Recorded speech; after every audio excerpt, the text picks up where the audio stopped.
السلام عليكم ورحمة الله وبركاته.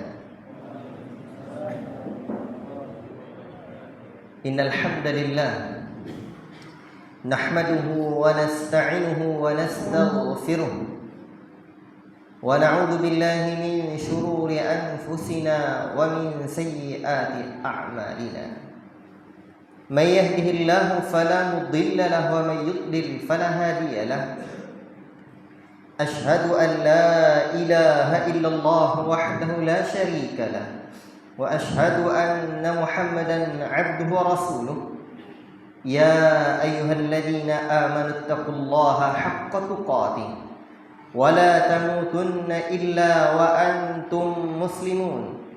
يا أيها الناس اتقوا ربكم الذي خلقكم من نفس واحدة وخلق منها زوجها وبث منهما رجالا كثيرا ونساء واتقوا الله الذي تساءلون به والأرحام إن الله كان عليكم رقيبا. يا أيها الذين آمنوا اتقوا الله وقولوا قولا سديدا يصلح لكم أعمالكم ويغفر لكم ذنوبكم ومن يطع الله ورسوله فقد فاز فوزا عظيما. أما بعد فإن أصدق الحديث كتاب الله وخير الهدي هدي محمد صلى الله عليه وسلم وشر الأمور محدثاتها وكل محدثة بدعة وكل بدعة ضلالة وكل ضلالة في النار. أيها الإخوة بارك الله فيكم. Syukur kita kehadirat Allah Rabbul Alamin, Allah Ta'ala yang senantiasa memberikan kita rahmat dan nikmatnya, sehingga dengan karunia Allah Ta'ala semata sampai subuh tadi kita selesai membaca 40 hadis tentang dakwah dan perjuangan. Dan malam ini ayyuhal ikhwah barakallahu fikum, kita masuk ke pembahasan hadis yang baru, dan hadis ini sebagai tambahan dari hadis-hadis yang ada ini. Sebagaimana Al-Imam Ibn Rajab Al-Hanbali dalam kitabnya Jami'ul Ulumi wal Hikam menambah kitab Al-Arba'in An-Nawawiyah 40 hadis, beberapa hadis lagi, sehingga lebih banyak dari itu. Akan tetapi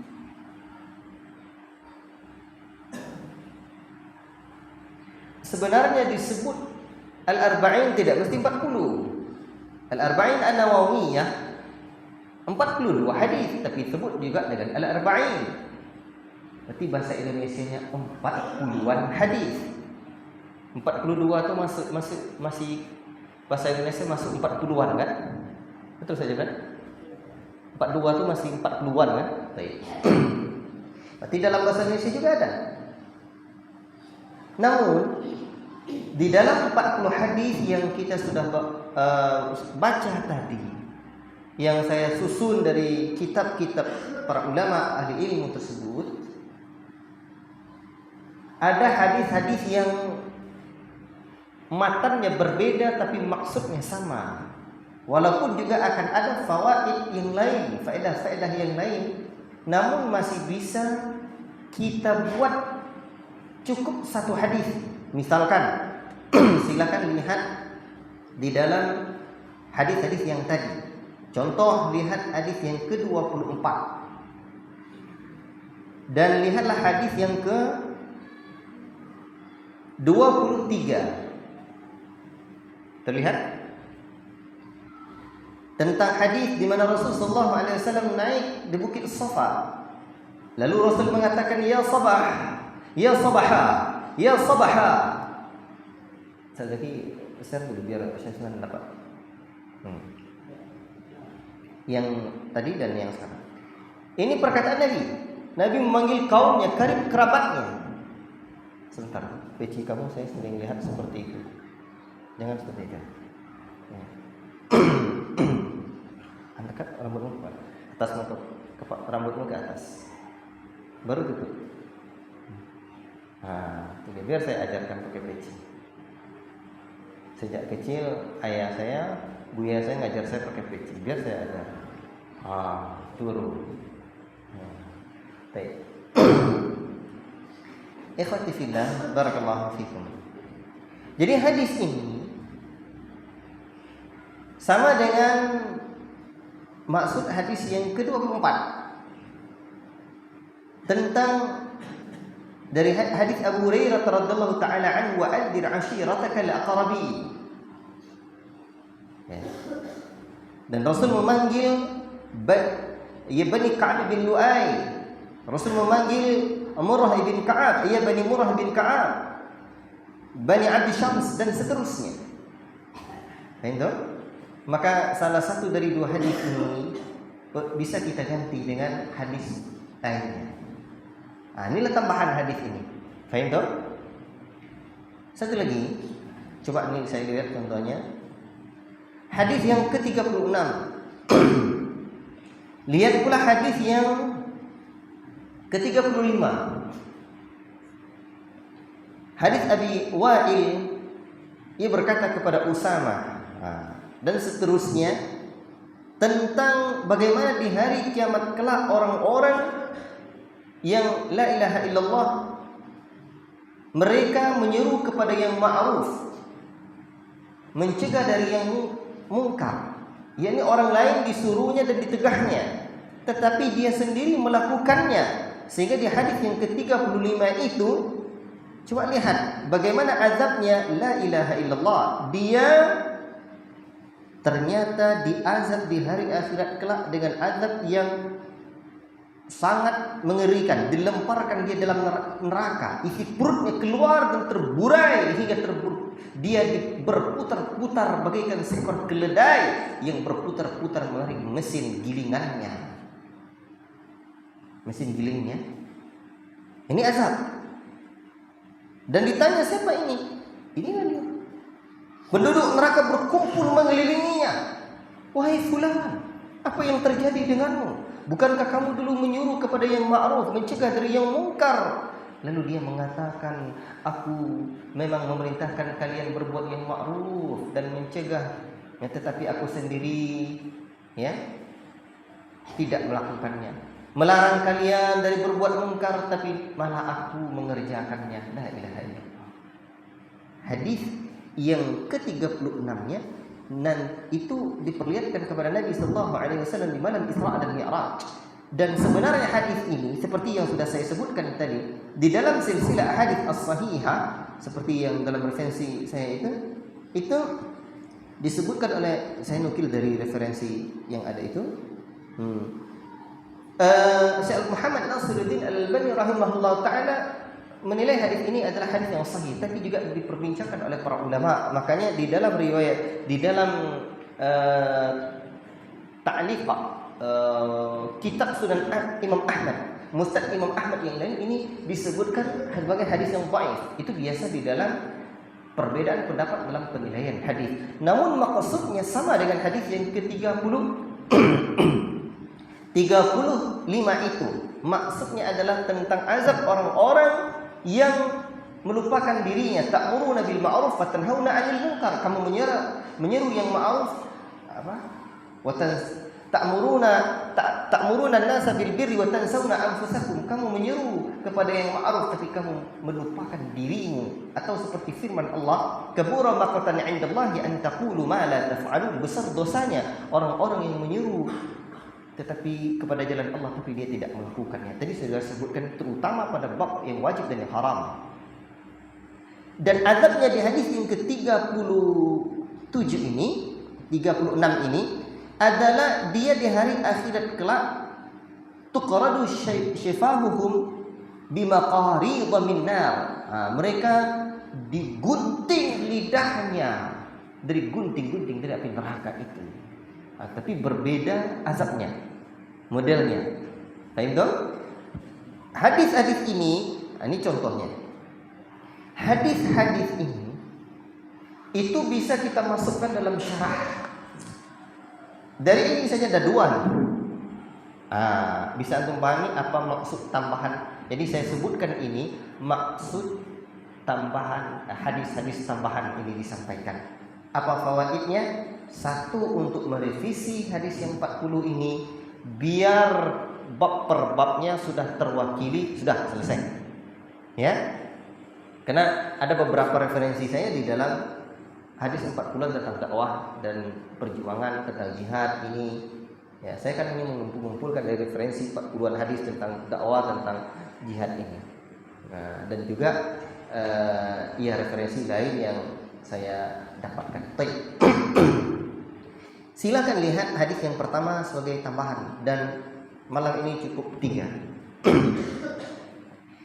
Kenapa cukup 3, Ustaz? Satu, keterbatasan waktu. Padat kegiatan kita dan materi ini mendadak saya harus persiapkan. Alhamdulillah selesai. Alhamdulillah ada referensinya. Kalau tidak ada referensi payah juga gitu. Mencari-cari hadis sendiri itu berat. Ya. Baik.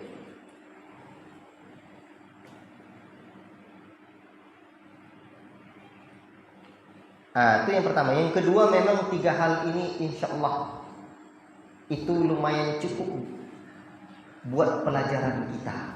Jadinya untuk setakat ini, setahap ini dulu. Besok tambah lagi. Mungkin bunyinya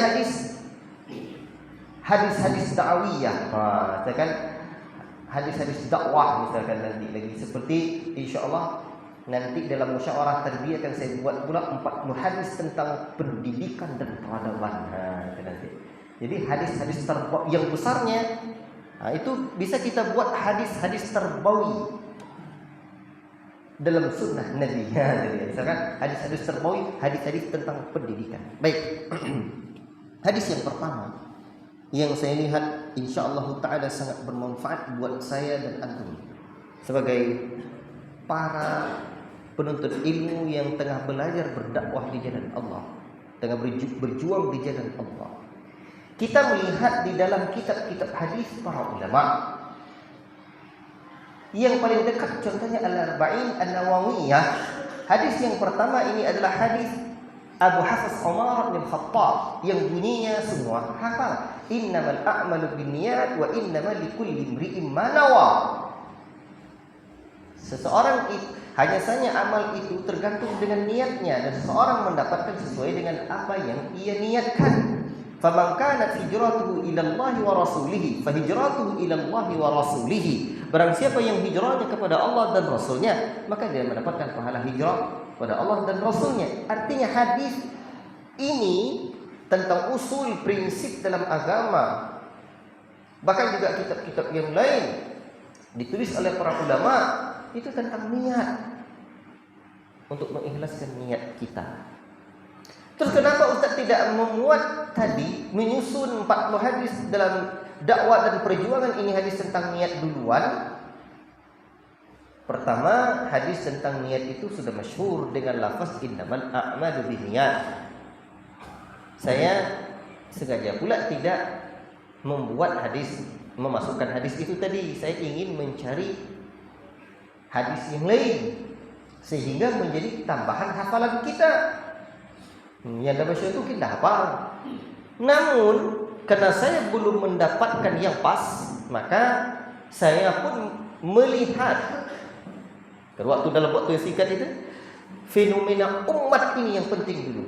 Lagian orang bagaimana pula berniat mengikhlaskan niat dalam berdakwah kalau dia sendiri belum mau berdakwah. Ini dia. Makanya hadis yang pertama yang saya bawakan dalam susunan hadis 40 hadis tentang dakwah dan perjuangan ini adalah hadis tentang fenomena umat ini. Hadis Thauban yushikul umamu an tada'a alaikum kama tada'al akalatu ila qas'atiha itu, ya.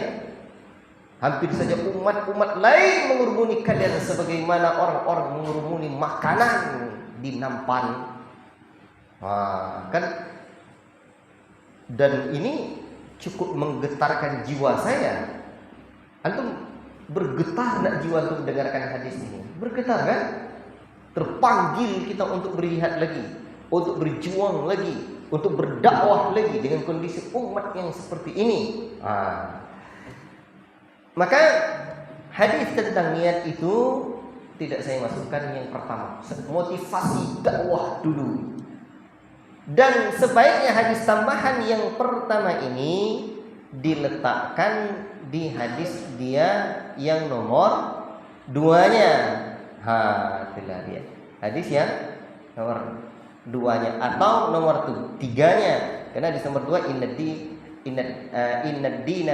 inna dinan nasiha. Sesungguhnya agama ini adalah nasihat. Hadis yang ketiganya man ra'a minkum mungkaran. Itu kewajiban berdakwah. Mungkin bisa juga diletakkan di hadis yang nomor 4. Hadis yang nomor 4.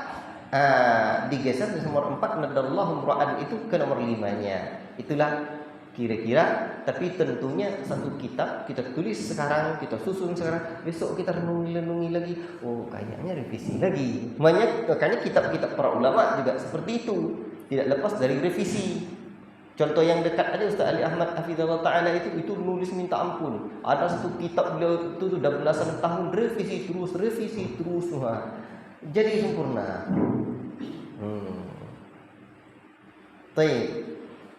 Dan silakan tengok hadis yang pertama ini. Tafadhal, silakan dibaca dulu.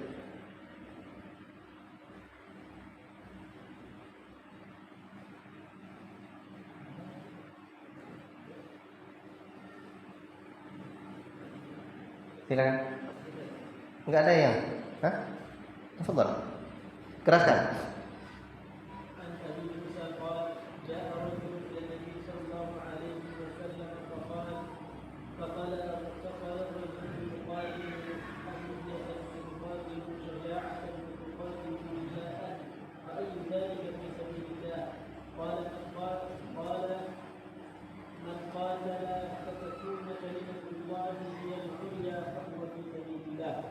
Dari Abu Musa, ia berkata, datang seorang kepada Nabi Sallallahu Alaihi Wasallam dan berujar, ada seorang yang berperang karena dorongan fanatisme atau berperang karena ingin memperlihatkan keberadaannya, dan ada juga yang berperang karena ingin dilihat orang. Siapakah yang berada di dalam Allah? Nabi Sallallahu Alaihi Wasallam menjawab, barang siapa yang berperang agar agama Allah, maka ia berada di dalam Allah. Allahu Akbar. Hadis ini an Abi Musa, dari Abi Musa ia berkata, datang seorang kepada Nabi sallallahu alaihi wasallam dan dia berujar, ada seseorang yang berperang karena dorongan fanatisme. Ar-rajulu yuqatil hamiyatan. Karena fanatisme kesukuannya, karena fanatisme organisasinya. Dia berperang. Antum pernah dengar enggak? Kadang-kadang orang suku, ada Isa, bapak nyugang Jawanya nya. Enggak berperang namanya. Apa sebenarnya? Jadi ada orang yang fanatisme kesukuan organisasinya sampai saya jadi teringat. Saya pernah tengok Pak Prabowo itu bilang begini. Ini contoh nih. Ketika beliau kalah, kata beliau, saya tidak bicara politik, tapi yang beliau sebut itu betul. Beliau bilang begini, ada saya tengok orang demo-demo dulu kan semasa beliau kalah itu. Lalu ada orang bilang, saya tengok, saya turun katanya. Saya tengok, dipanggil Pak Prabowo, saya siap mati demi Anda katanya, demi Bapak katanya. Ini keliru kata beliau. Itu saya pernah dengar dulu ucapannya begitu di internet. Kok ada muncul pula seperti itu. Jadi kan sekarang ini tiba-tiba internet datang gitu ya. Apa gitu. Jadi ini juga bahaya yang seperti itu. Nanti menang calon presiden. Siapa sekarang calon presiden 3? Taruhlah maju yang 3 nih. Wah, nanti salah satu presiden menang. Entah siapa yang menang, entah Pak Anies, entah Pak Ganjar, entah Pak Prabowo menang misalnya. Pak Anies misalkan nanti rela mati demi Pak Prabowo, rela mati demi Pak Ganjar. Pak Prabowo sendiri tahu bahwa itu keliru. Masa kita umat Islam nggak tahu? Ya alhamdulillah pemimpin bangsa ini Prabowo juga Islam tahu. Ya, kayak gitu itu asabiyah tayyib. Dan ada lagi orang-orang, ntar ini perlu juga nih. Saya pernah dengar dulu begini. Di rumah saya itu ada orang-orang suku, ya. Jadi ada orang baralek waktu itu di sini, dilarang oleh orang lipat kain selatan sana. Orang Islam enggak apa uangnya. Itu dia. Padahal karena memang baralek saja, enggak boleh kena aku. Atau karena enggak boleh takbiran. Ada pula dulu di sini ini masanya enggak boleh takbiran. Orang Koto sana enggak boleh takbiran lipat kain. Orang sini ini kan orang mudik nih. Daerah sini kan tran lokal dulu. Enggak boleh larang takbiran. Bawa keris pergi takbirannya. Apa yang itu? Kalau seperti itu yuqatil untuk apa? Dia yuqatilu atau kenapa gitu ya?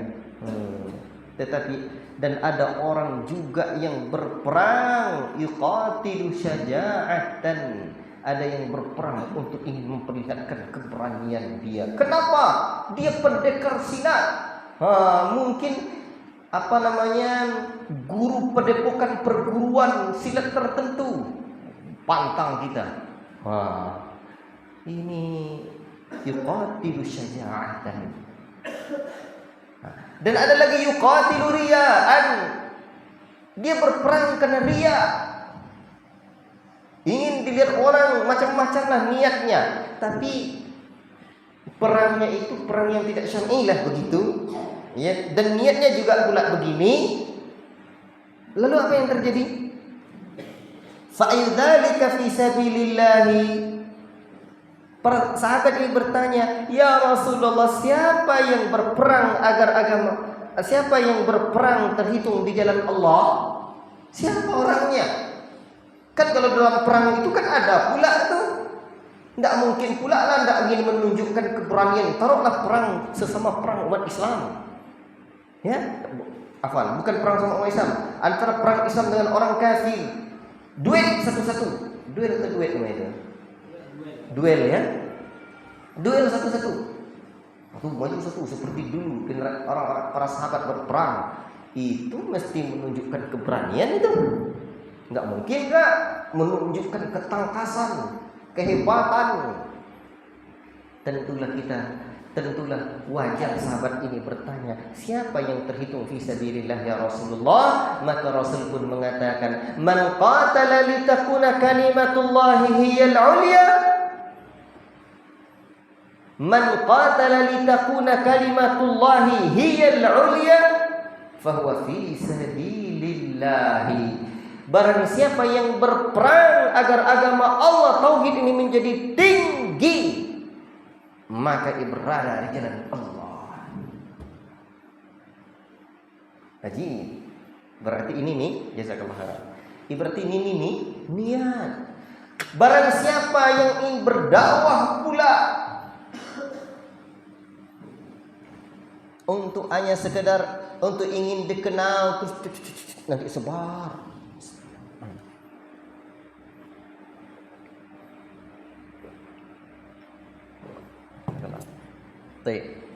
Ya ikhwan, sekarang ini zaman internet, zaman serba viral, semakin antum jauh ke pelosok ini camkan. Dengarkan ucapan saya. Semakin antum jauh pergi berdakwah ke pelosok sana, semakin tinggi nilai marketnya, nilai marketingnya untuk mengumpulkan donasi umat. Betul?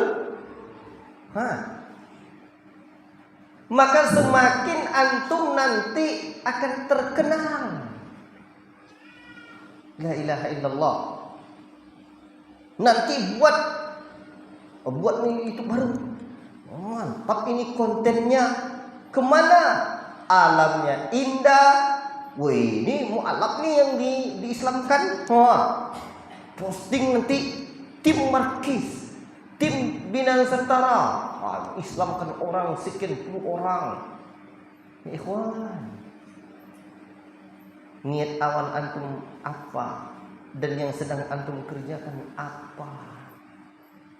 Alamnya indah, lagian orang dah muak dengan nengok-nengok bangunan tinggi-tinggi itu aja, fotonya itu aja yang ditengok. Maka begitu melihat foto, begitu melihat video alias konten antum nanti jauh di pedalaman itu, wah tak ini yang kayak gini-gini ini perlu diviralin. Viral nak diviralin itu ngesernya banyak itu ya ikhwan. Nanti apalagi kalau ada yang komentar itu, ini dai penghujung negeri. Wah, anjir. Antum tahu tidak? Satu waktu dulu saya tidak mau aja rasanya ini. Tidak mau saya untuk hal ini. Karena ketika itu camkan ini, saya bertanya kepada Syekh Abdurrahman Al-Musyaiti. Waktu itu saya daurah bersama beliau di Payakumbuh sana, kitab A'lamus Sunnah Al-Mansyurah karya Syekh Al-Hafidh Al-Hakami. Dan Masya Allah saya merasakan nikmat sekali daurah itu. Selain syekhnya sudah tua dengan jenggotnya yang putih, kakinya terlihat sakit, ya beliau jalannya tidak lurus seperti antum.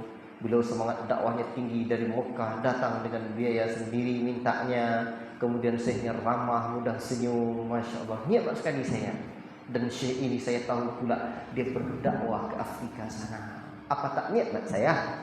Saya sudah berpengalaman pula waktu itu pergi dakwah ke pulau Penyarai, bertekad dakwah ke pedalaman. Ada rasa ketersambungan hati. Daurah itu awalnya 2 hari ya, akhirnya bertambah jadi 3 hari lagi. Alhamdulillah saya sampai khatam kitab itu.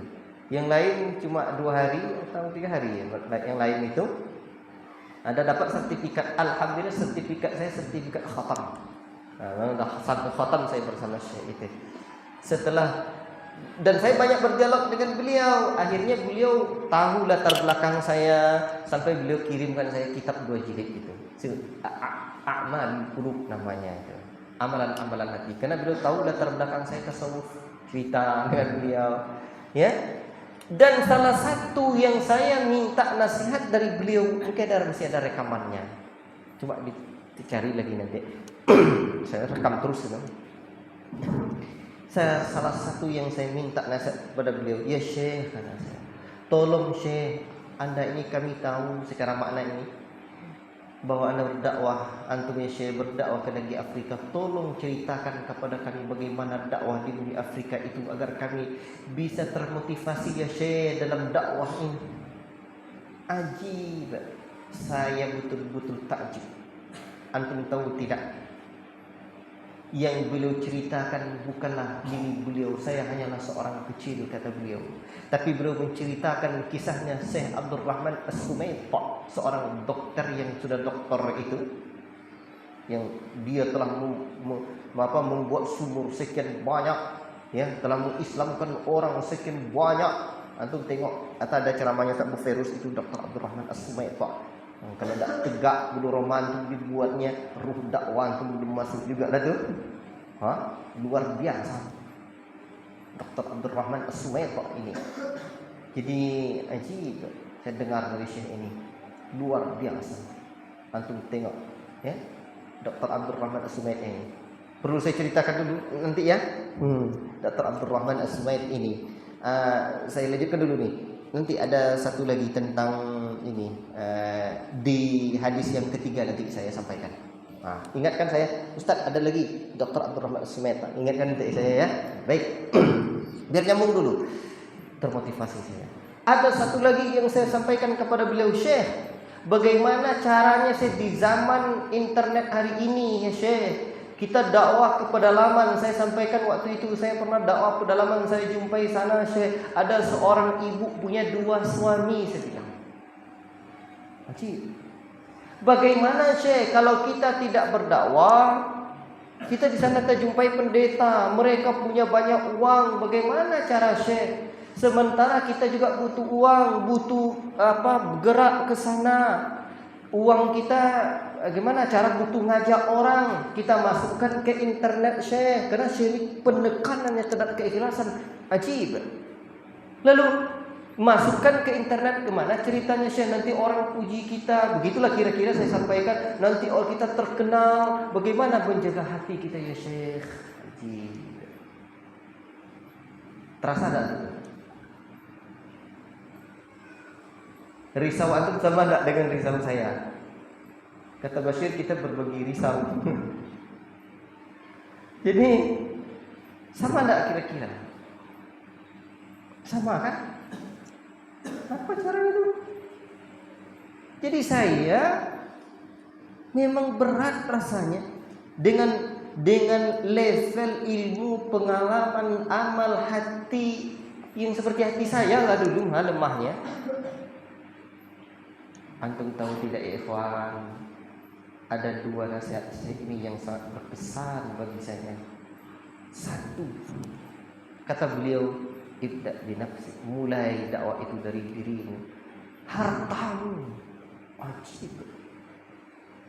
Itu tegak rasanya telinga saya dibuatnya. Gunakan hartamu. Luar biasa. Ya. Kita mulai dengan diri kita. Masa kita ngajak orang saja, dengan harta kita juga. Allahu Akbar. Termenung saya dibuatnya. Ustaz live juga. Sampai memang ada kawan dari Mesir bilang, ini orang alim besar yang tak terkenal di internet ini Ustaz katanya. Iya, sama-sama Ustaz lah kami cerita. Al-allamah banyak ilmu tapi tidak terkenal katanya. Ini orang yang tidak dikenal di bumi itu. Salah satunya disebutnya begitu ya. Jadi karena mendalam beliau memberikan pada kami. Tuh, terus ada satu titik poinnya itu ya. Dua, kata beliau, bagaimana ngajak orang lain? Antum sebarkan beritanya di internet, fatruk. Lalu antum tinggalkan dan jangan antum lihat-lihat lagi. Kalau antum lihat lagi, fatuhlik, kamu akan binasa katanya. Terpukul lagi rasanya saya. La ilaha illallah. Sebarkan berita ini kalau memang ia butuh ta'awun alal birri wa taqwa, ngajak orang, antum sebarkan, jangan antum tengok-tengok lagi. Kalau tengok-tengok lagi, hatimu, dirimu binasa. Hati keikhlasan minta kemana-mana. La ilaha illallah. Berat tak itu ya ikhwan? Di zaman yang serba sikit-sikit foto, sikit-sikit cepat-cepat. Kadang-kadang dakwah sunnah termasuk kabur. Padahal orang-orang yang dah ngaji-ngaji berjenggot-jenggot juga yang didakwahkan tuh. Yang celananya sudah cingkrang, jenggotnya juga sudah panjang. Seperti khutbah saya yang diedit seberi itu. Nah, tuh. Seakan-akan kita berdakwah hanya di kebun binatang. Ya. Itu kan asal ucapan sama wujud ya saya dapatkan. Jadi berat tapi viral. Tapi masya-Allah. Padahal cobalah ditengok semua sebanyak ini masyarakat berapa orangnya kita orang yang dah ngaji-ngaji sunnah nih. Kalau di masjid kita iyalah kita aja paling banyak, tidak ada orang lain. Tapi di tengah masyarakat, akhirnya memang kalau kita tengok bab riyah ni, kadang-kadang zahir kita tidak seelok batin kita. Itu bermasalah. Akhirnya apa? Timbullah pencitraan. Kadang-kadang hebatnya pula bang, awak tak nak ikut-ikut pula, awak dah ikutlah tim media aja. Padahal ngintip-ngintip juga sesekali orang puji awak di internet nampak pula. Betul kata Syekh Fatuhlik, kamu akan binasa, hatimu akan rusak. Berat rasanya Iwan mendengarkan nasihatnya itu. Kadang saya maju, kadang saya mundur, kadang tak nak sebarkan, kadang nak sebarkan, tak sebarkan, awak perlu pula nak dakwah. disebarkan. Ini pula kendalanya. La ilaha illallah. Payah nak maju. Begitu saya pergi dakwah lagi ke pedalaman, dapat saya satu titik poin. Antum tahu enggak titik poin yang saya dapatkan? Waktu itu saya cerita ke Wirman. Kenapa saya mau lagi untuk sebar di media ini dan itu? Apa cara hati antum tuh? Tunggu dulu. Apa kira-kira? Ini berat enggak tuh, disebarkan, antum dipuji dai pedalaman. Bahasanya awak kan cuma dai kampung. Tapi kan dai kampung tuh sekarang yang paling bisa viral. Makanya kalau kita tidak punya hati dan prinsip, ini payah. Ini salah satu yang saya dapatkan dan yang harus kita tetap di prinsip ini. Coba dengarkan. Ini diantara yang saya dapatkan pemikiran saya. Mudah-mudahan bermanfaat buat antum dan saya. Tapi menerapkannya berat pula. Apa itu? Sekarang saya nulis. Saya tidak punya urusan dengan hal itu lagi. Mau dipuji, mau tak dipuji, mau disebut apa ini itu, tak ada urusan saya.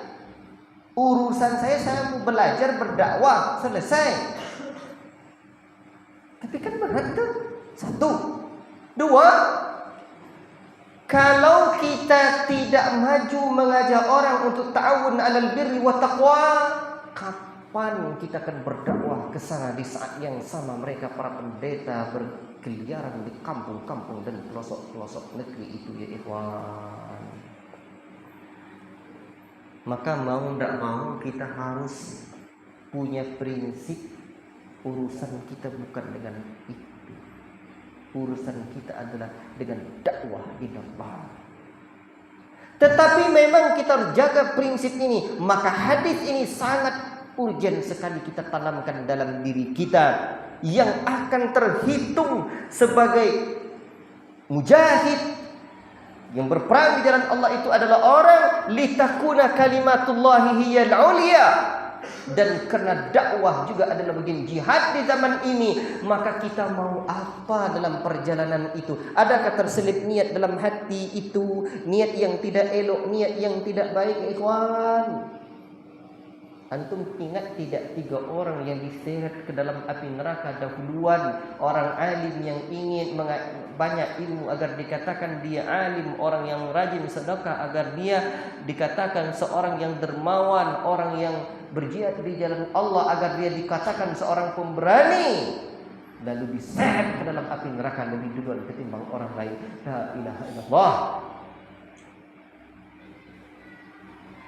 Makanya dulu ada seorang ustadz nelpon saya, "Ustadz gimana ceritanya Ustadz? Kadang rasanya kita jadwal khutbah, ada kawan saya di cancel jadwal khutbahnya Ustadz. Rasanya tidak dianggaplah kita ini sebagai ustadz lah di tempat itu, sebagai seorang dai Ahlussunnah atau dai Salafiyah." Panjanglah ceritanya. Saya jawab sama ustadz, urusan kita bukan dengan ustadz mau kita diakui tidak diakui, tidak peduli kita, tidak urusan kita ustadz. Kalau perlu ustadz itu keliru, kita kasih nasihat ustadz lah. Kita tidak butuh tazkiyah, dia bilang. Panjang saya ceritakan. Kalau perlu ustadz keliru, kita kasih nasihat, saya bilang. Jadi enggak perlu kita mesti diakui, mesti ini, mesti itu. Enggak, kita urusan kita dakwah ilallah. Habis. Panjang saya cerita di akhirnya. Jazakallah rasanya bermanfaat yang disampaikan ini, kata beliau. Jadi mau khutbah aja lah, mau diakui terserahlah. Yang paling penting ustaz tuh kalau perlu kita datangnya sama tempat dia, enggak usah pula saya nak diakui enggak apa saya. Yang penting hati kita enggak ada urusan dengan itu, sama dia baik juga. Oke juga. Jadi hati seorang pemenang itu, seorang pejuang itu sering mengalah. Tapi mengalahnya untuk menang. Hati dia tuh luas, lapang. Itu yang perlu kita tanamkan. Dia bagaikan lautan. Ikhlas itu ya ikhwan. bagaikan lautan. Antum tengok air laut ya ikhwan. Air laut itu ada air yang jernih, ada air yang kotor, ada air bangkai, ada semua. Begitu masuk dia di dalam orang yang ikhlas, orang yang dalam air laut itu lebur semuanya. Begitulah orang yang ikhlas seharusnya. Ikhlas jiwanya dipandang jiwanya tenang, insyaallah. Ada tulisan saya tentang keikhlasan ini. Dulu ada kawan sekirim nih baca nih tentang keikhlasan ini. Saya uraikan tentang seperti air laut ini. Wih, ini bagus nih katanya. Teman-teman kita juga di sini. Tayyib, ikhwati fillah, barakallahu fikum. Begini. Niat ini perlu kita jaga. Dan itu perlu kita perbaharui. Kita perlu belajar talbisul iblis, tipu daya iblis. Payah menjaga niat. Sehingga Sufyan menyebutkan ma'adatu syai'an asyaddu alayya min niyati. Asyaddu alayya min niyati. Tidak ada perkara yang paling berat aku obati daripada perkara menjaga niat, li annaha tataqallabu alayya. Karena sesungguhnya niat itu berbolak-balik, berubah-ubah, kadang begini, kadang begitu. Dan dasarnya rubbama uhadditsu bihaditsin. Saya ingat Al-Hashimi ya namanya. Rubbama uhadditsu bihaditsin wa li niyyatun fa idza ataitu ala ba'dihi taghayyarat niyyati. Nih ungkapan beliau. Kadangkala aku menyampaikan satu hadis, aku sudah punya niat satu lurus saja, niat karena Allah. Manakala aku sampai pada pertengahannya, mantap bacanya, cara bacanya. An Abi Musa qala ja'a rajulun ila Nabi sallallahu alaihi wasallam fa qala ar-rajulu yuqatilu hamiyatan wa yuqatilu syaja'atan wa yuqatilu riya'an. Wih, mantap cara baca. Dalam hati. Taghayyarat niyati, berubah niatku. Fa idzal haditsul wahid yahtaju ila niyyat. Nih titiknya. Maka satu hadis saja yang disampaikan butuh beberapa pengulangan niat. Apalagi dakwah. Kalaulah menuntut ilmu itu berat ya ikhwan, menjaga niatnya, apalagi menyampaikan ilmu dan berdakwah lebih berat lagi, karena kita orang itu sudah sukses mendapatkan ilmu, apalagi menyampaikan ilmunya lagi. La ilaha illallah. Maka terus mengasah hati seorang dai harus terus belajar ilmu ikhlas.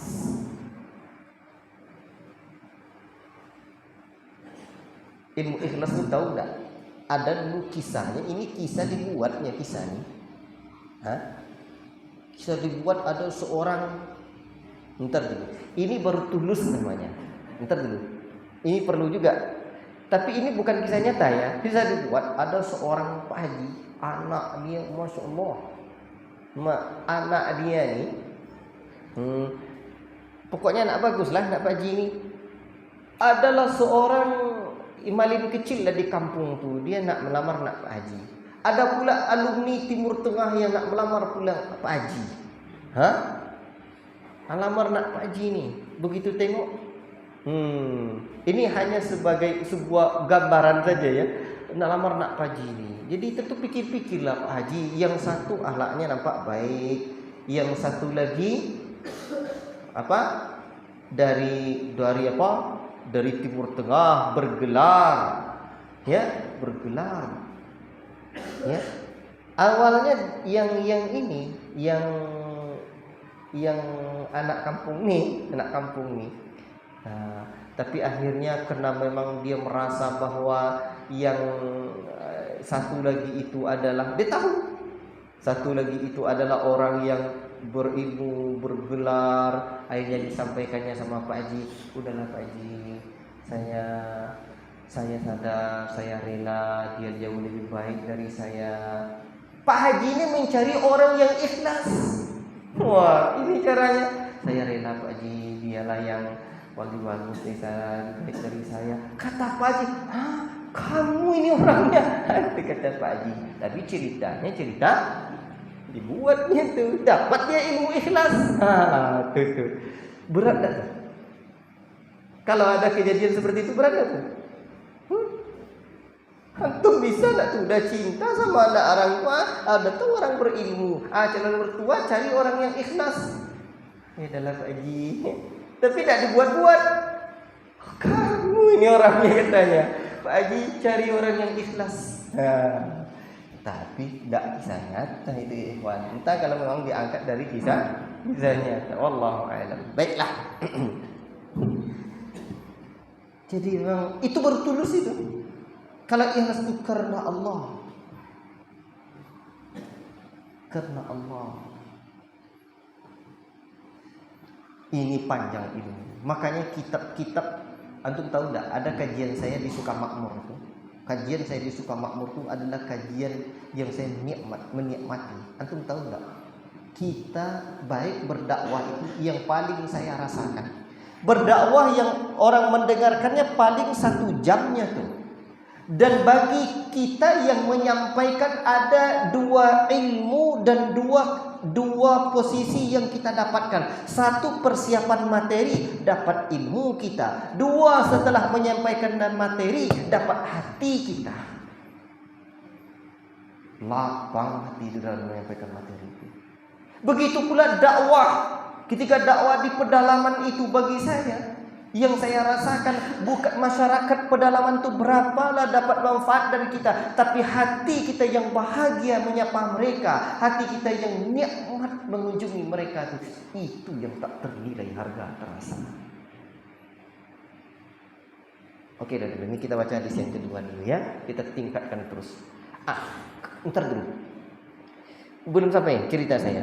Kenapa kok sampai cerita Sukamakmur tadi? Antum tahu materi saya di Sukamakmur itu adalah 10 kaidah tentang penyucian jiwa. Saya bilang yang paling butuh ini saya. Sebab kalau tidak ada kajian-kajian penyucian jiwa tuh, fikih aja kaji, akidah bab mentazir orang aja kaji, deh berat. Tapi kalau ada penyucian jiwa hati aja, mudah-mudahan ini terus ya diingatkan. Orang yang ikhlas itu kadang butuh kita. Hadis yang kedua, An Nu'man bin Bashir qala Rasulullah sallallahu alaihi wasallam, "Mathalul mu'minina fi tawaddihim wa tarahumihim wa ta'atufi mathalul jasadi idza ishtaka minhu 'udwun tada'a lahu sa'irul jasadi bis-sahari wal humma." Ini menakjubkan. Ini seharusnya ada pada diri seorang dai itu. Ya. Dari Nu'man bin Bashir ia berkata, Rasulullah SAW bersabda, orang-orang mukmin dalam hal saling mencintai, mengasihi dan menyayangi bagaikan satu tubuh. Apabila ada salah satu anggota tubuh yang sakit, maka seluruh tubuh yang lain akan ikut terjaga, tidak bisa tidur dan panas turut merasakan sakitnya. Jadi begitulah perumpamaan orang-orang mukmin ini ya ikhwan. Ya. Jadi ini yang harus kita pegang dalam prinsip dakwah ini. Di mana ini riwayat Muslim ya. 4685 ini hadis riwayat Muslim. Itu tertinggal saya, ini riwayat Muslim. Jadi ini pegangan para dai. Para dai itu harus bisa memandang bahwa orang mukmin itu yang harus kita rasakan. Makanya selalu saya bilang, di dalam dakwah ke pedalaman dan di masyarakat itu harus ada di hati kita harus ada di masyarakat. Saya ulangi lagi. Masyarakat itu harus ada di hati kita dan kita harus ada di hati masyarakat. Itu dia. Itu kunci dalam bahasanya Muhammad Muhammad Nasir, itu namanya berbenteng di hati umat. Antum tahu kalau benteng yang lain masih bisa dirobohkan orang. Makanya Ustaz Muhammad Wujud mengatakan kalau ada masjid kita dirobohkan orang, makanya di kajian kita kalau ada kajian kita dibubarkan orang, yang perlu introspeksi dulu diri kita. Makanya saya membahasakannya membumikan peradaban sunnah. Membumi itu menyebar dan kokoh di bumi, tidak bisa dicabut-cabut begitu saja. Membumi, mengakar, terhujam dalam di bumi. Bagaimana caranya? Tentu dari bibit satu dulu. Bagaimana cara aplikasinya? Umat harus ada di hati kita harus ada di hati umat. Antum tahu ini namanya berbenteng di hati umat. Orang jadi coba ganggu dakwah Ustaz Muhammad Wujud tuh. Bahkan kiai-kiai yang tidak sama pemahaman dengan beliau, jangan ganggu Ustaz Wujud, beda. Ya, sama dengan yang lain katanya. Kalau RW, kepala desa, kepala dusun, jangan ganggu-ganggu dakwah sana wujud. Ajib itu.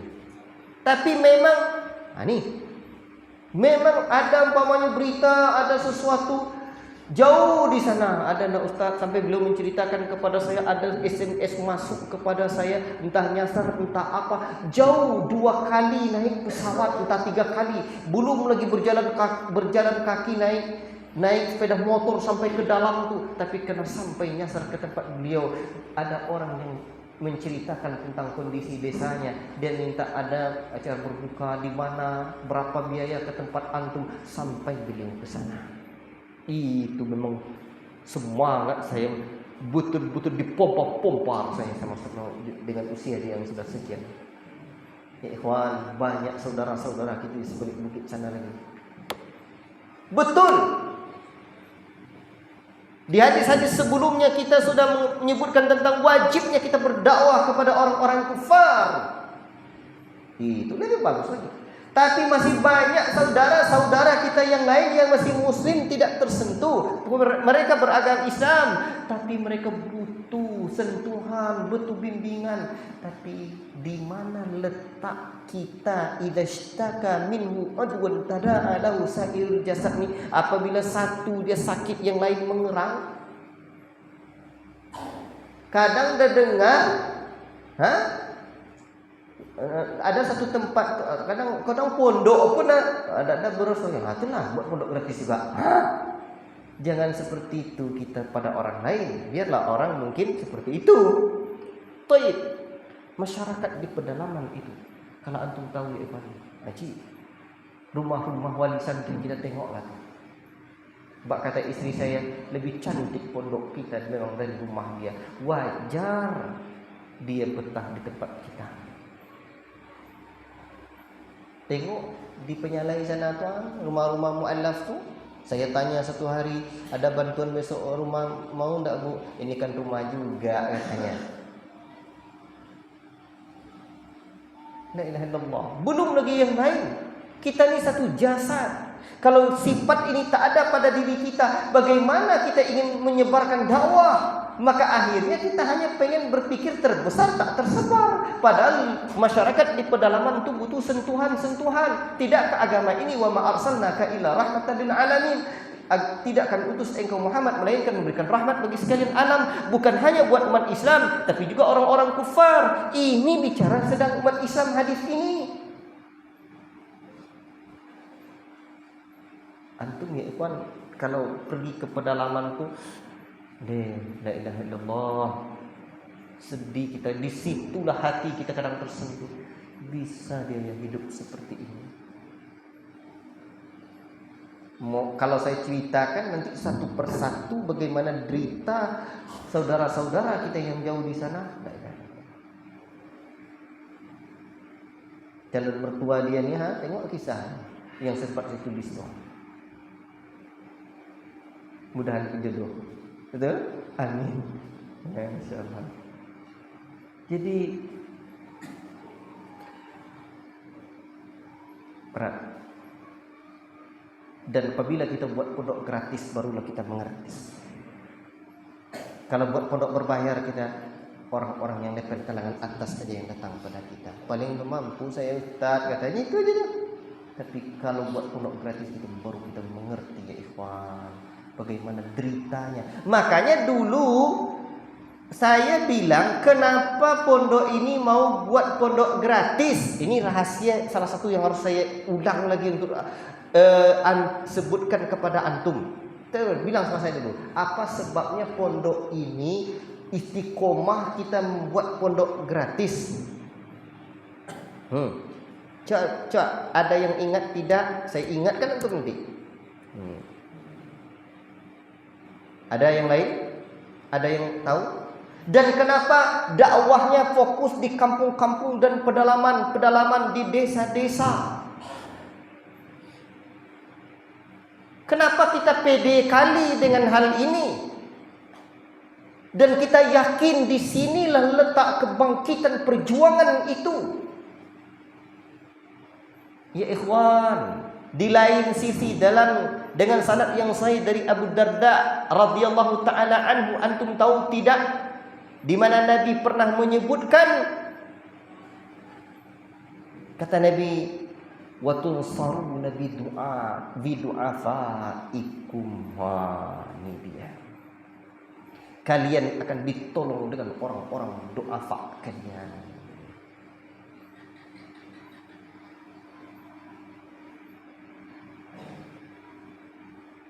Perlu diulang nih hadis lagi.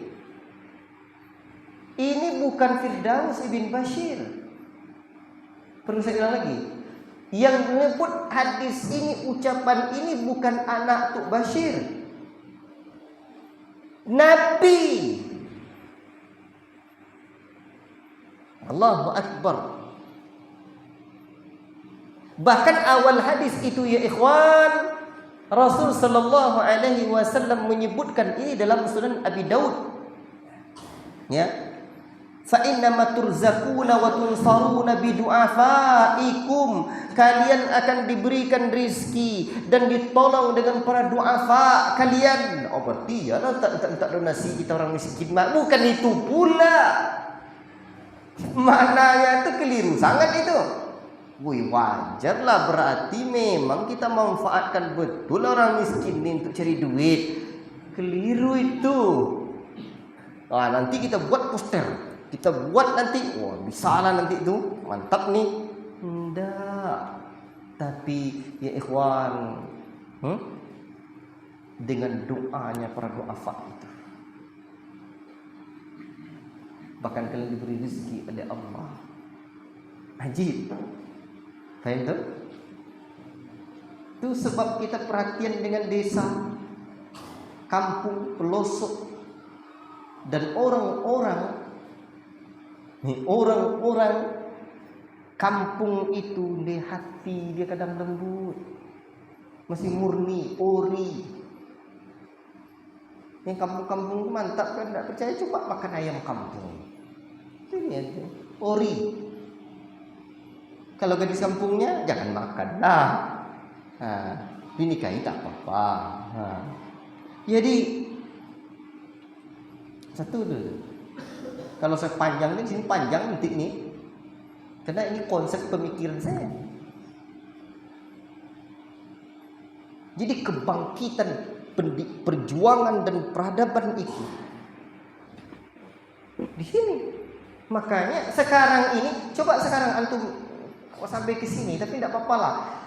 Kenapa kok sekarang ya ikhwan kita orang-orang salafiyin dakwah Ahlussunnah sekarang yang banyak kaya-kaya, tengok kalau kita daur mobil aja, mobil kita aja yang jelek. Tapi kenapa kok pondok-pondok kita tidak ada yang serius membantu orang-orang miskin?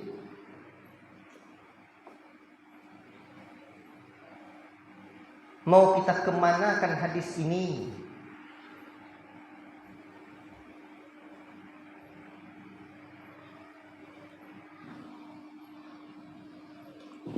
Tapi di sini tidak saya masukkan, ini penjelasannya saja ya.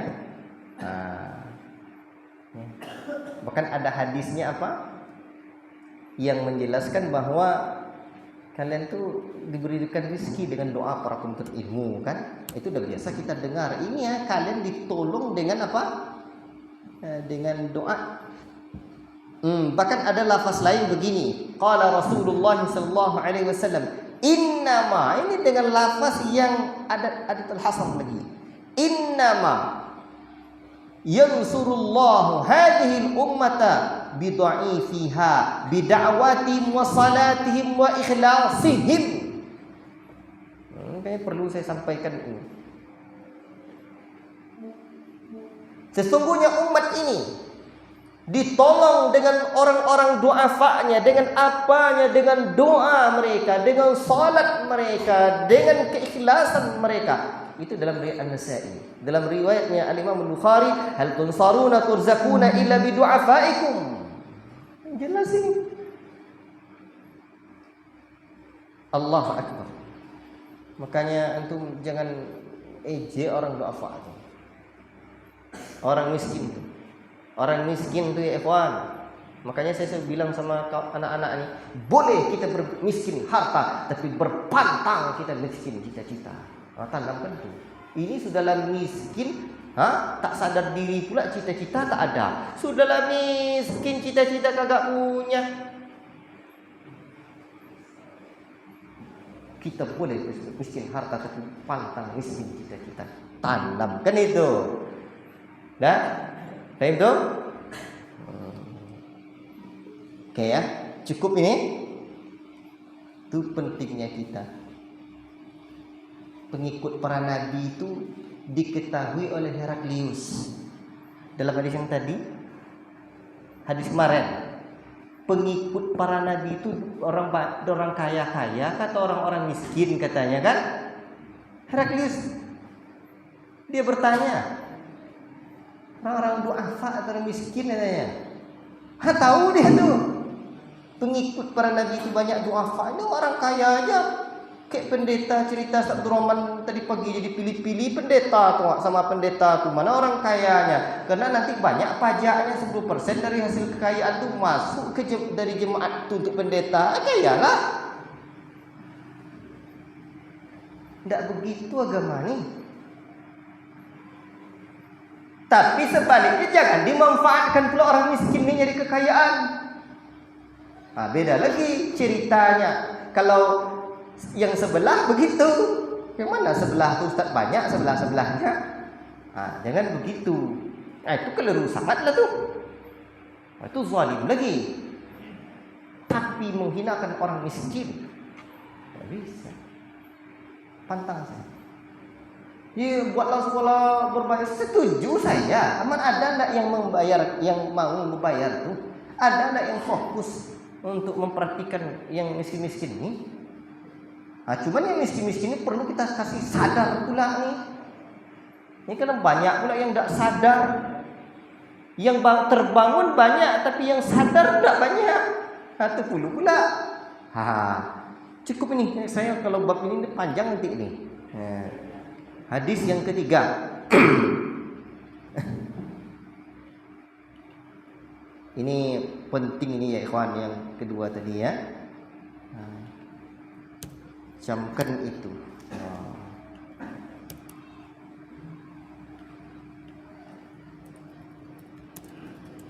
Dah masuk enggak tuh? Kenapa Ustaz Firdaus itu mau buat pondok gratis terus? Dah dapat poinnya. Ada nasnya.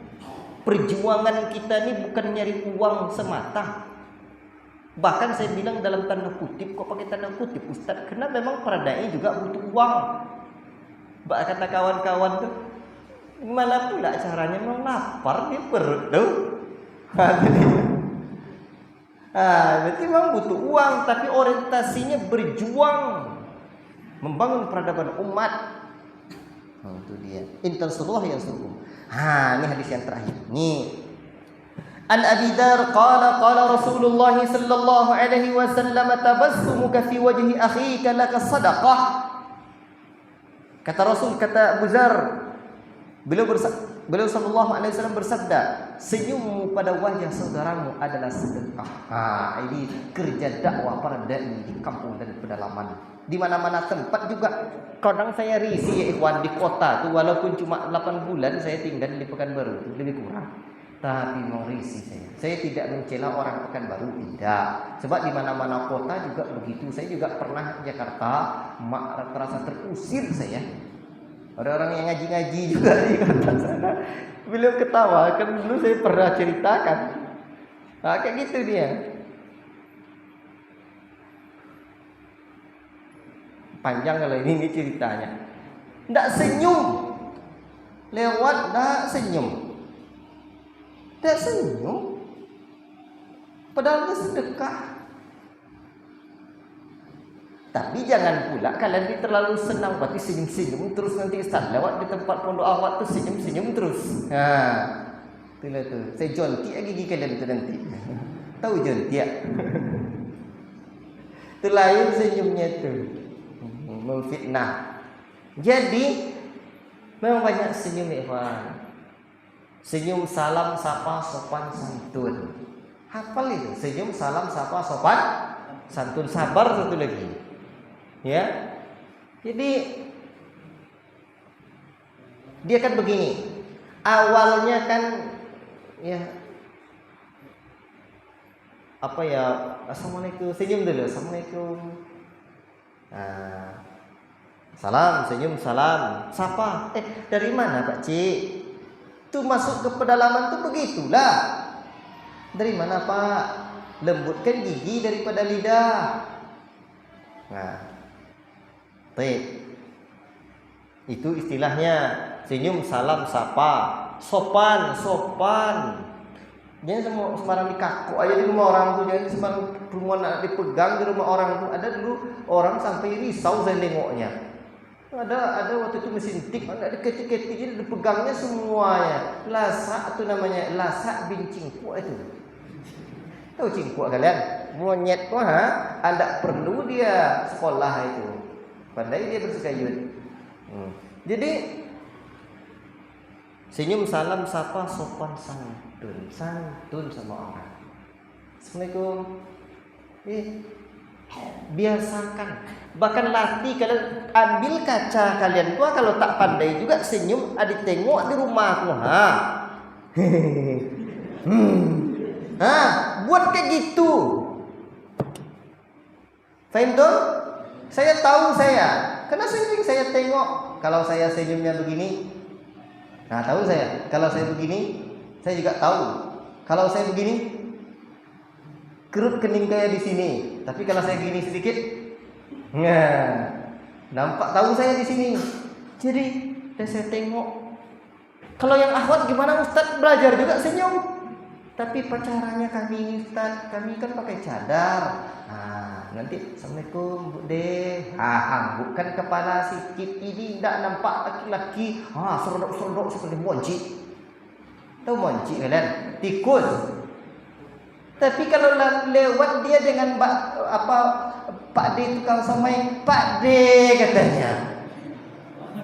Entahlah. Tu pula kadang tu. Nak seperti dirayunya Pak D itu. Tapi lewat nampak awaknya serondok seperti apa? Monci tadi. Tak begitu, coba biasa saja. Ini satu dulu. Jadi senyum. Di masjid tu senyum, tu kerja dahulu. Jadi nak jumpa saya harus uraikan ini. Salat di masjid nanti kan kadang-kadang kan jangan dibuat selesai salat tu assalamualaikum kanan, assalamualaikum kiri, dah selesai, dah seperti itu sunnah Nabi. Kemudian tidak tegur salam siapa orang lagi. Sabar di situ dulu. Pak Cik, assalamualaikum Pak Cik, saya di pesantren dilipat kain sana Pak Cik. Abu deh, saya dari pesantren dilipat kain sana, dong mondok sana. Alhamdulillah, doakan saya Pak Cik. Besok cerita lagi. Saya ngapal-ngapal Quran sana Pak Cik, sikit-sikit lah. Pandai cerita, bercakap mulut tuh. Dan tanya-tanya apa kerja Pak Cik, apa kerja Bude, siapa orang tuh, elok-elok. Nanti Pak Ciknya bilang sama Mak Cik itu di rumah, elok pula anak tu, nak gadis kita dia, mantap juga lah tuh, mondokkan sana. Nanti mondok sini, carilah anak itu kemarin itu katanya. Tanya sama ustadzmu tuh, ada kawin kalian? Atau nak dijodohkan ya kan mantap tuh. Wa amruka bil ma'rufi wa nahyuka 'anil munkari sadaqah. Kamu mencegah yang ma'ruf, menyuruh kepada yang ma'ruf dan mencegah dari yang munkar, sedekah. Wa irsyaduka ar-rajula fi ardi dhalalin laka sadaqah. Dan kamu memberikan petunjuk kepada seseorang di tempat-tempat yang tersesat itu, itu adalah sedekah. Wa basaruka lirrajuli radi'i basari laka sadaqah. Ini dasar juga ini. Penglihatan engkau menuntun orang yang berpenglihatan kabur juga sedekah. Ada orang rumahnya dibawa tuntun dia, itu sedekah juga tuh. Wa imatatukal hajara wasyaukata wal 'adma 'anit tariqi laka sadaqah. Dan kamu membuang batu, duri dan tulang yang mengganggu di jalan itu juga sedekah. Wa ifraghuka min dalwika fi dalwi akhika laka sadaqah. Ajib. Dan engkau menuangkan air dari ember ke ember, dari embermu ke ember saudaramu juga sedekah. Banyak sedekah bisa kita lakukan di pedalaman, di kampung. Inilah akhlak. Ini penting nih, dengarkan saya. Untuk dakwah ke pedalaman itu ya ikhwan, saya kasih nasihat pertama kali teman-teman itu pergi ke Penyalai, itu saya kasih nasihat dengan berapa nasihat? 1, jaga keikhlasan kalian. Ikhlas. Sudah ada tadi. Mengqatala litakuna kalimat man qatala litakuna kalimatullahi hiyal ulya. Tadi fahuwa fi sabilillah. Ikhlas. Jaga niat. Kedua, jadikan umat ada di hati kalian dan kalian ada di hati umat. Itulah akhlak. Yang ketiga nasihat saya, ingat kalian sekarang berada di pukul berapa. Itu sebenarnya nasihatnya Buya Muhammad Nasir. Kalau Buya Muhammad Nasir itu kasih nasihat kan di antara orang yang berjasa dengan dakwah ke pedalaman, ini kan Buya Muhammad Nasir. Ini sengaja saya sebut ini karena memang semestinya kita yang hari ini belajar tauhid, belajar sunnah, giat untuk mendakwakan tauhid dan sunnah itu. Buya Muhammad Nasir di zamannya sudah memberikan hal itu. Kata beliau, jaga niat. Bahasa beliau, jaga nawaitu. Tapi bukan saya suruh pula kalian ucapkan nawaitu ad'u ilal bawadi lillahi ta'ala, bukan begitu. Lafaz niat itu, itu tidak ada hadis yang dhaifnya pun tak ada, kata Syekh Utsaimin dalam syarah Riyadhus Shalihin di hadis yang pertama. Sehingga yang betul-betul, yang salah ya salah gitu. Yang kedua, berbenteng di hati umat. Dan saya memahami ini, makanya saya lahirkan ucapan umat ada di hati kita, mereka saudara kita. Kita bagaikan satu jasad di hati kita. Orang kafir itu kita sayang sebagai manusia. Bagaimana Islam sampai kepada mereka, dan kita berada di hati umat, di hati mereka. Kita ini dengan akhlak kita. Yang ketiga, pukul berapa kita sekarang? Apa makna pukul berapa itu? Kita mesti tahu kita berada di tengah-tengah orang-orang kafir. Kita berada kita dai sunnah, dai tauhid yang mendakwahkan hak, dan ada juga yang mendakwahkan kebatilan. Dan kita mesti tahu pukul berapa kita sekarang. Maknanya waktu kita singkat. Kita tengah berpacu. Kita tengah berperang mendakwakan al-haq dengan orang-orang yang mendakwakan kebatilan. Jadi jangan sepelekan waktu santai-santai. Takutlah jemaah itu diambil oleh mereka. Takut, dah saya ceritakan sama antum. Takut seperti dai yang dakwah di pelosok-pelosok sana di bagi Indonesia Timur. Takut dia sakit. Ditanya gurunya, itu saya dengar dari Kiai Haji Syu'ada Bahri, salah satu muridnya Buya Muhammad Nasir itu, yang kemarin jenazahnya disalatkan oleh Ustazuna Yazid bin Abdul Qadir Jawas hafizallahu taala. Beliau yang menceritakan itu. Kata beliau, berobat lu sini Ustaz, kata dia, takut saya Ustaz, jemaah saya diambil oleh mereka, orang-orang para pendeta itu. Akhirnya balik dia ke jemaahnya. Akhirnya tidak lama setelah itu, seingat saya sekitar 2 pekan, mati dia di tempat, di tengah-tengah jemaahnya itu. Ajib. Dalam berdakwah di jalan Allah. Luar biasa. Ya ikhwan, hari ini kalau kita melihat orang-orang banyak keliru dalam manhaj dakwah mereka, semestinya kita ahlus sunnah, semestinya kita salafi lebih gigih dari mereka-mereka. Allahu Akbar. Sekarang ya ikhwan, ketika Ustaz Muhammad Wujud menyampaikan kepada saya tentang hikmah dalam berdakwah, banyak belum menyebutkan definisi akhlak itu apa. Belum sebutkan definisi-definisi akhlak, memberikan manfaat pada orang lain. Cuman karena keterbatasan waktu sekarang, tidak usah saya uraikan panjang lebar uraian sama Mat Wujud. Tapi yang ingin saya sampaikan begini. Kata sama Wujud, saya tidak kurang dari 2 kali mendengarkan si Ali Hasan bin Abdul Hamid Al-Halabi dulu menerangkannya. Ada 2 golongan dalam dakwah ini. Camkan ini. Halo, perhatikan. 1. Ada orang jangan ditanya tentang dakwah, tentang akidahnya. Akidahnya berada di atas tauhid. Jangan ditanya tentang ibadahnya. Ibadahnya berada di atas sunnah. Jangan ditanya tentang tentang dakwahnya. Saya ulangi, dakwahnya berada di atas ilmu. 1 akidah, 2 ibadah, 3 dakwahnya. Jangan ditanya tentang akidahnya berada di atas tauhid. Jangan ditanya tentang ibadahnya di atas sunnah. Dan jangan ditanya tentang dakwahnya, melainkan dakwahnya di atas ilmu. Tetapi tidaklah mereka berada di satu tempat, melainkan masyarakat menjauh dari mereka. Ada 1 golongan lagi. Jangan ditanya ibadah mereka akidah mereka masih tercampur dengan kesyirikan.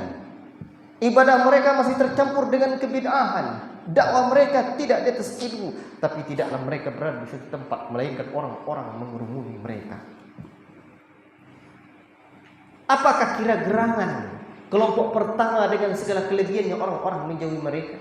Kelompok kedua dengan segala kekurangannya orang-orang mengerumuni mereka? Jawabannya adalah akhlak. Ajib. Cuman makna akhlak ini apa? Ini yang kadang-kadang kita tidak bisa memahami. Akhlak berdakwah ke pedalaman seperti apa? Bagaimana ucapan ke mereka? Dimulai tuh sampai masuk sana tuh ke pedalaman. Masya Allah, nampak pakcik-makcik. Assalamualaikum pakcik. Mohon izin kami numpang lewat dulu. Kita harus berada di alam mereka, maka mereka akan masuk pula ke alam kita. Itu yang saya sebut itu. Kita harus menyelami alam mereka, menyelami jiwa mereka, dan mereka akan masuk ke alam kedakwah kita. Itu dia. Makanya untuk ke pedalaman tuh jiwai, jangan nonggo aja di rumah tuh, di masjid, di surau, di markas itu jangan. Sapa masyarakat tuh namanya jumpa umat untuk ya ikhwan. Ibnu Utsaimin rahimahullah taala itu di Unaizah itu ya ikhwan. Sampai disebutkan seakan tidak ada lagi sejengkal tanah pun, melainkan sudah terinjak kakinya Syekh Muhammad bin Shalih Al-Utsaimin saking beliau mengunjungi masyarakat Unaizah itu. Beliau jumpai umat, bercerita. Kadang ada orang yang benci sama beliau, diceritakan tentang Syekh Muhammad bin Shalih Al-Utsaimin. Benci orang tu sama beliau, tapi kena segan sama saya, minum kopi dulu ke rumah saya katanya. Ayalah, segan pula dia.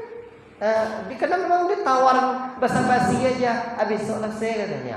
Besok ditanya lagi sama saya min dekatinya lagi. Orang ini benci sama beliau. Minum kopi saya. Ayolah kita minum kopi rumah. Sampai akhirnya orang paling benci itu segan dia sama Syekh Utsaimin. Terpaksa lah Syekh Utsaimin dia melayani Syekh Utsaimin minum kopi di rumahnya. Akhirnya dia yang menceritakan kisah itu, dan akhirnya dia mencintai Syekh Utsaimin.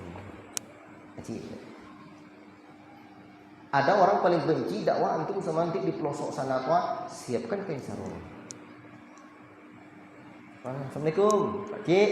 Anggap aja kita ni orang cerdas ya ikhwan, as-salafiyun al-uqala. Orang salafi itu orang cerdas. Anggap aja dia tu orang-orang kayak gitu-gitunya tuh. Ada masalah, saya anggap aja tidak ada masalah Pak Cik. Ini ada apa sikit Pak Cik?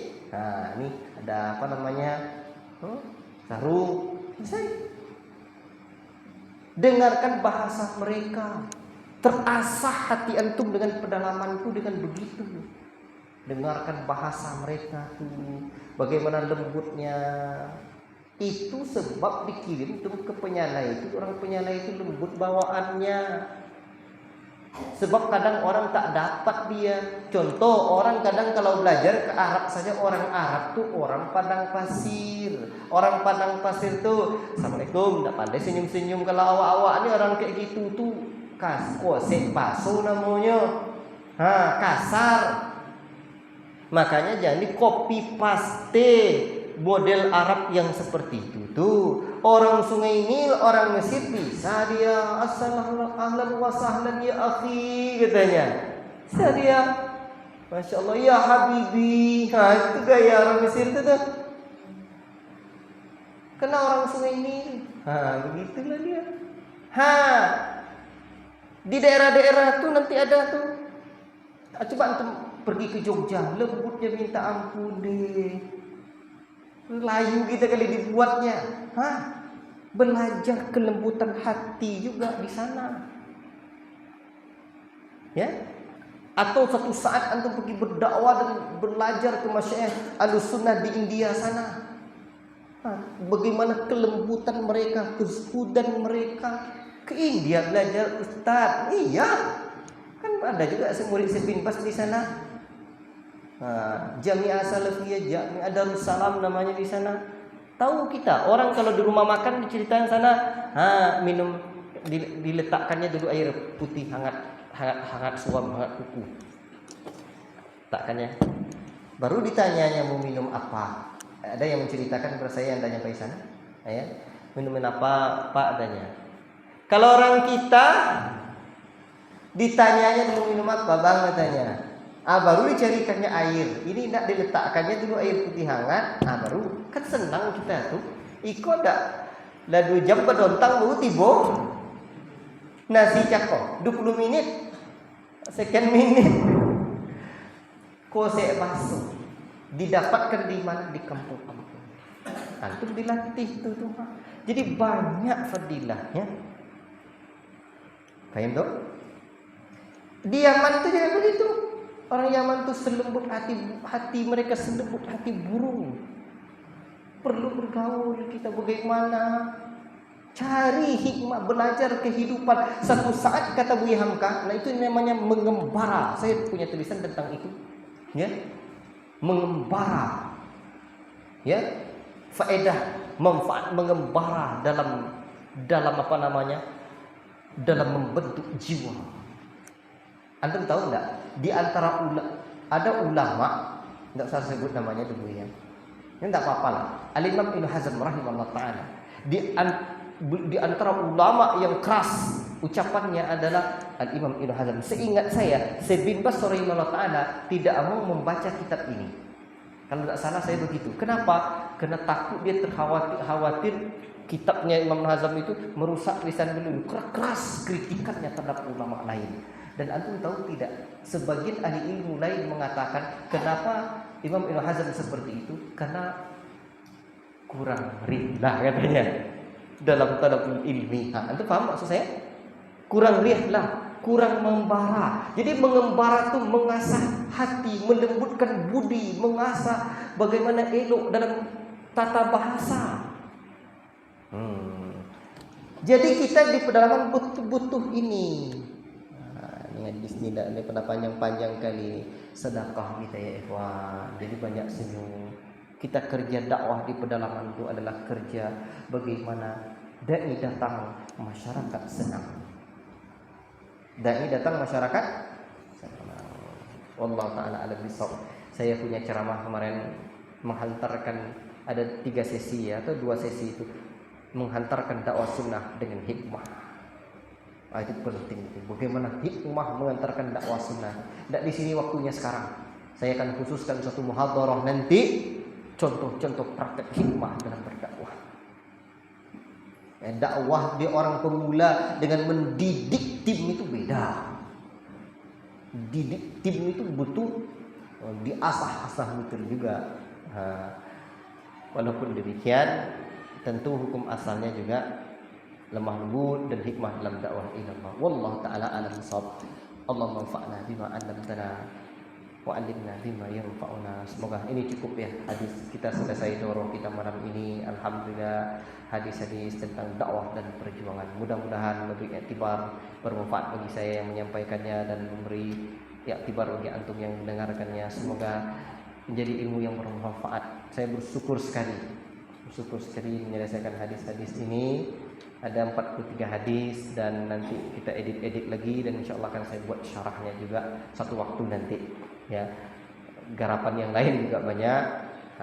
Kita yang jelas ini kembangkan satu waktu nanti apabila saya belum sempat menyelesaikan tulisan-tulisan ini, saya wafat, antum masih hidup, lanjutkan syarah ini. Atau ceramah saya ini diedit atau sampaikan pemikiran-pemikiran saya tentang dakwah ini dan yang lain-lainnya. Kita butuh ya Ikhwan orang-orang murid-murid yang melanjutkan perjuangan dakwah kita di pedalaman, yang peduli dengan masyarakat miskin, masyarakat pedalaman. Dakwah ini tidak hanya boleh di kota, tapi juga mesti masuk ke pelosok-pelosok dakwah, ke pelosok-pelosok desa ya. Kita adalah seorang dai yang bukan seorang pekerja doang. Kita adalah satu tim dakwah ilallah, bukan tim tim kerja saja, tapi dakwah ilallah. Orientasi kita dakwah, ilmu, amal, dakwah, sabar. Makanya kita hidupkan ini lagi. Makanya saya tengok mana yang tak hadir ini saya panggil besok. Insyaallah. Saya kasih nasihat. Kita hidupkan nuansa ya ini. Barakallahu fikum. Wallahu ta'ala a'lam bis-shawab. Wa sallallahu wasallam ala nabiyyina Muhammad wa ala alihi washabbihi ajma'in. Subhanakallahumma wa bihamdika asyhadu an la ilaha illa anta astaghfiruka wa atubu ilaik. Wassalamu alaikum warahmatullahi wabarakatuh.